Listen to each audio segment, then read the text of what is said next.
तो हेलो भाई लोग, का हाल चाल बा? एकदम बढ़िया होई सब केहू। हमनी के देखी अब वीडियो आज के ब्लॉग शूट होके वाला बा। अब वीडियो शूटिंग होके जा रहल बा। हमनी के देखी आज रूम में कुछ का हो रहल बा, हम दिखा रहल बानी आप सबके। कुछ कुछ हमनी के रूम में कुछ तरह के होता है, मतलब प्याज उज कटा जा कुली। हमनी के कुछ रूम में ये प्रकार के बा, बाहर में कुछ यही तरह रहनी। हमनी के थोड़ा यही पिस्ट कटाइल बा। हमनी के सब के रेडी बा, पूरा टीम हमनी के रेडी बा एकदम वीडियो शूट करे खातिर जा रहल बानी सन। हमनी के निकल चुकल बानी सब रूम में से। तो चलिए आगे मिलत हैं हमनी के। फिर थोड़ा हमनी के पानी उनी ले लेते हैं सोने पिए हुए खातिर। हमनी के निकल चुकल बानी सन अब रूम में से बाहर। तो बाहर के कुछ हम नज़ारा दिखाओ तनी रूम के कि तरह के नज़ारा बा हमनी के बाहर के। तो दिखाओ तनी हम बाहर के कुछ तरह के नज़ारा बा हमनी के। टंकी है में पानी उनी भरनी सन। हमने बर्तन उर्तन धोए खातिर हमनी के देखिए टंकी रखे खातिर कुछ बनत सीमेंट के, मतलब यही पर टंकी उंकी रही कुछ काम करते लोग के लोकल लोग। हमने के कुछ तरह के एरिया बा। देखिए कंस्ट्रक्शन लाइन के काम करे वाला आदमी वीडियो हमने बनाओ दिन भाई लोग सपोर्ट वपोर्ट दिए लोग। हमने के जाएगा बा कुछ होने हो रही। तो हमने के पूरा टीम रेडी बा। तो चलिए लोग और ही आगे के नज़ारा दिखा रहा बन सन। चलिए फिर मिलते हैं इंसान आगे ब्लॉग में। तो फाइनली हमने के आ चुकल बन से रोड पर। रोड पहले के बाद हम लोग कुछ नज़ारा दिखा सकता नहीं कि नज़ारा केना प्रकार के बाद। तो हमने के रोड पर आके हमने के मतलब बाकी टीम आ रहा बा। तो लोग हम नज़ारा दिखाओ तो नहीं के। तो देखिए कुछ ही तरह का नज़ारा बा। ये रोड हमने के धो के जाए के बस सीधा और रोड के मोड़ लौकता है, मोड़ तक ले हम रोड अपन कॉलोनी दिखाओ तो नहीं। देख ली कॉलोनी है, सिक्योरिटी गार्ड हो, मतलब सिक्योरिटी यहाँ रहे हमने कॉलोनी के बाहर। आई आदमी आओ जात रहे में आओ जाएगा तब हमने के टीम आओ तो जाता है। हमने के एगो हमने की कमेटी मेट हई ये देख सकते हैं। देख रहे हैं ट्रक बाग सिटी मारता है इधर से हई गाड़ी लागल बा रोड पर। ये गाड़ी हटाओ बा। बाकी नज़ारा देख सकते हैं हरियाली हरियाली है के कुछ ये प्रकार के बा। ये रोड हमने के धके जाए के बाद ये रोड चली तो इनके रोड लेके हम दिखाओ तो नहीं ये रोड आगे कहाँ तक ले जाता, हम कहाँ तक ले जाता नहीं वहां तक का नज़ारा रोड के मिला रहा बनी। तो चली रोड के मजा ली और देखो चली।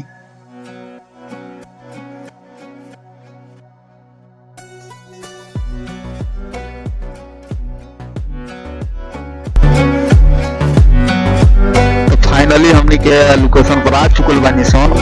लोकेशन पर कौन चीज प्रकार के बा हम लोगन को दिखा रहल बानी बाहर के साइड। बाकी हमने के सारा टीम भी आ चुकल बा।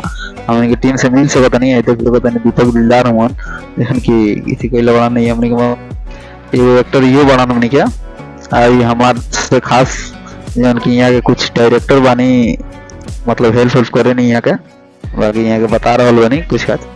तो बाकी डायरेक्टर तो आदमी बोलना ही बा, कैमरामैन भी रोलिंग, लेकिन कैमरामैन आज हमने के नहीं आइल। तो रोल के हम मतलब थोड़ा बहुत दिक्कत परेशानी बा हमने के।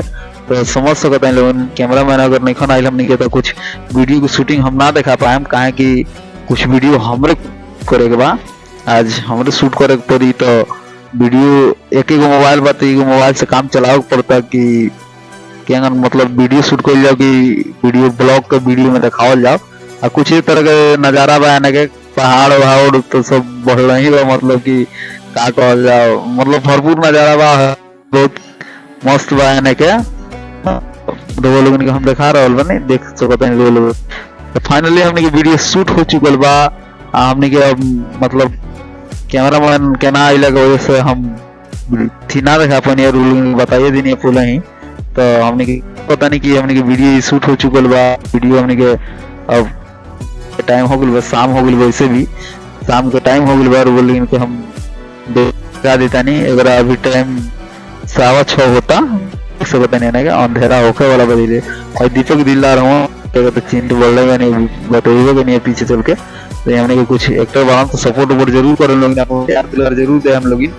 अपन प्यार दुलार ऐसे ही बनैले रहे लोग अपना भाई पर, अपना छोट भाई पर ऐसे ही आई है। हमने के कैमरामैन के देख सकते हैं लोग ये कैसे हाई कर तरह बहुत ही लेट से नहीं हमने के कैमरामैन मतलब कुछ काम की वजह से फंस गए वही से ना आ पैल। तो वजह से लेट हो गई तो हम ना देखा पानी अब थोड़ा देर के बाद हमने वीडियो शूट हो चुकल। बाकी हमने टाइम भी हो चुकल। अब जाए के रूम पर खाना वाना भी बनाओ खाए के बाद तो लोगन के हम बता दी कि हमने बाकी सारा लोग हमने बैठल बा होने। चल कि वीडियो सारा रिकॉर्ड हो चुकल बा, सारा चीज हो चुकल बा। तो ये सब हमरा बताओ कर लोग के, तो अपन प्यार और दुलार बनैले रहे हम लोग, आशीर्वाद अपन, काहे कि भैया बहुत ही मतलब तो पता नहीं हमने के बहुत ही ज्यादा काम कोयला के बाद ओकरा बाद संडे संडे का हमने के वीडियो बनावे सन, और संडे संडे के वीडियो बनावे सन तो समझ में एगो वीडियो ये करी ब्लॉग, अब बाकी वीडियो रेगुलरी एक और रील मिली फुटबॉल के देखे के। तो सपोर्ट यार दुलार बनैले रहे हम लोग ने, वीडियो को ज्यादा से ज्यादा शेयर करी, देखल करी, कमेंट जरूर करें हम लोग, प्यारा से कमेंट करम भैया, ज्यादा हिम्मत करम। तो चलिए हमने के देख सकता नहीं बाकी सारे लोग बैठ चुकल बा। तो हमने के फाइनली अब चलो वाला बाइन रूम पर, रूम पर चलो वाला बाइन, तो हमने के रूम पर चलो था इंसान। अब मिलल जाइए फिर अगला वीडियो में अगले संडे के, और फिर मुलाकात हुई अब अगले संडे के।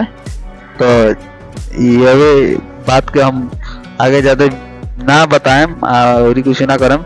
तो ऐसे ही अपन सपोर्ट और दुलार और प्यार अपन बनैले रहे हम लोग, ऐसे ही अपना भाई के प्यार और दुलार देते रहे हम लोग, काहे कि वो लोग के आस बा हमनियों के भी, काहे कि मेहनत तो कर रहा बा इंसान, बाकी फल तो वो लोग इनके हाथ में बा। तो चलिए आगे मिलो तो इंसान फिर अगले वीडियो में, और ये देख रहा बा इंसान। तो जय भोजपुरी समाज, जय बिहार।